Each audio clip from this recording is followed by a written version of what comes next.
Hello, and welcome to Coog Cinema Reviews. I'm your host, Kiyan Badkoubeh, and today we'll be taking a look at Despicable Me 3.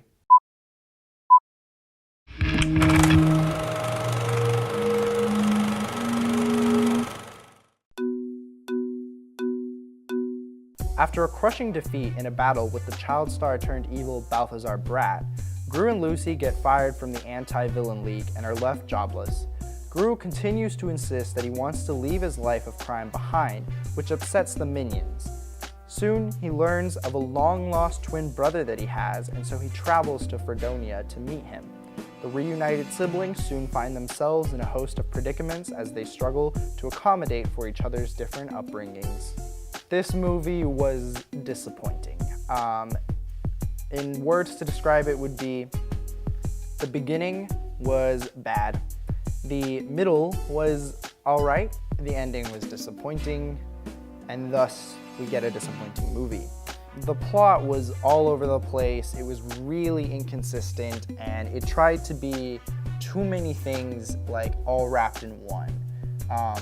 So much so that it didn't even finish or draw out certain elements of the plot that could have worked on their own if they had actually developed them enough to actually make them work.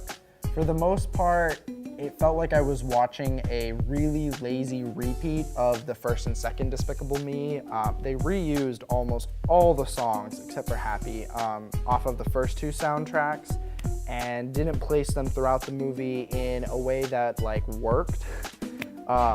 So what we got instead was just a movie that just happened to feature Pharrell music every now and then. It was like the creators went, let's put a little Pharrell here, let's put a little Pharrell there, let's just put a little Pharrell everywhere, woo! The only thing surprising about the movie was that the minions were actually the least annoying part, which I did not expect that.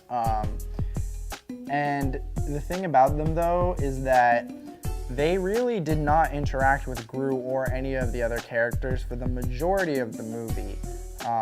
Instead, they were all off on their own, having their own little adventure, which was somewhat entertaining. But here's the thing though, is that if you take away all the Despicable Me parts of the movie and you just put the short parts of the Minions together, it basically becomes like a one huge giant Minions short film prequel to the Minions sequel that is about to come out, because that's what it felt like. I just felt like I was watching Despicable Me, cut to the Minions, cut back to Despicable Me, cut to the Minions, and back until they reunite at the end. As far as characters go, the villain was really weak. He was the most annoying part of the film. He did not serve any purpose to the plot other than getting Gru fired from the Anti-Villain League. After that, he was basically just another villain that they needed to have so that Gru could have something to fight. Overall, Lucy, Agnes, Edith, and Margot and Gru, all of them just lacked the original heartfelt themes of family and growth that the other Despicable Me movies have come to known for. Basically, there was just no development and no plot. You didn't feel for the characters anymore. They tried drawing out some plots with Lucy, but as I said before, everything was just so thrown all over the place and there wasn't enough development in any one plot, and so therefore we got a terrible movie. I'm kind of disappointed in Illumination.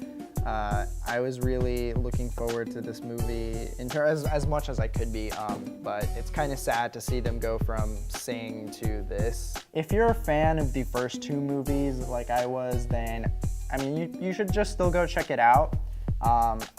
You probably aren't gonna like it as much as the other two. I don't recommend that you have to go watch this in theaters.